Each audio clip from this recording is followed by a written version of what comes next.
Hello, my name is Dr. Chen. I'm a physician specializing in neurorehabilitation, and I'm the medical director here at Ballard Rehabilitation Hospital. Today we're going to talk about the basic causes and the basic classifications of stroke. So first of all, what is a stroke? A stroke occurs when a portion of the brain has lost its blood supply.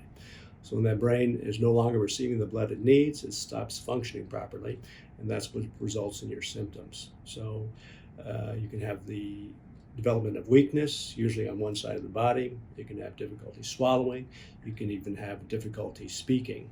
But the key thing to remember is that this is the sudden or abrupt onset of symptoms. It's not gradual.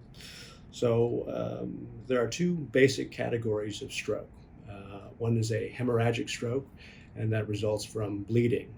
The artery within the brain tears or ruptures, and bleeding occurs, resulting in the lack of blood supply.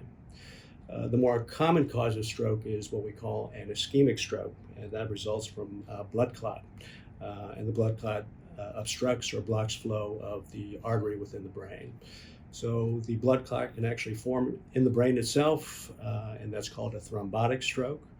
Or the blood clots can form in other parts of the body and travel to the brain, and that's called an embolic stroke. An embolism arises and then is brought to the brain from elsewhere. Most commonly, it's in patients with atrial fibrillation or irregular heartbeats. Blood clots can form within the heart and then travel to the brain, causing the stroke.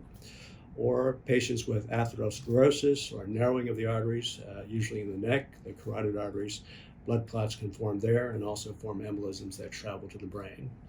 So the key thing is to seek immediate medical attention when these symptoms arise.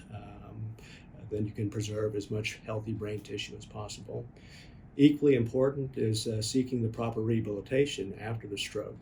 Here at Ballard, at an acute rehab hospital, that is the gold standard of providing rehab after a stroke. You have a coordinated team of physicians, nurses, physical therapists, occupational therapists, and speech pathologists that work together to optimize your functional recovery and to maximize your rehabilitation.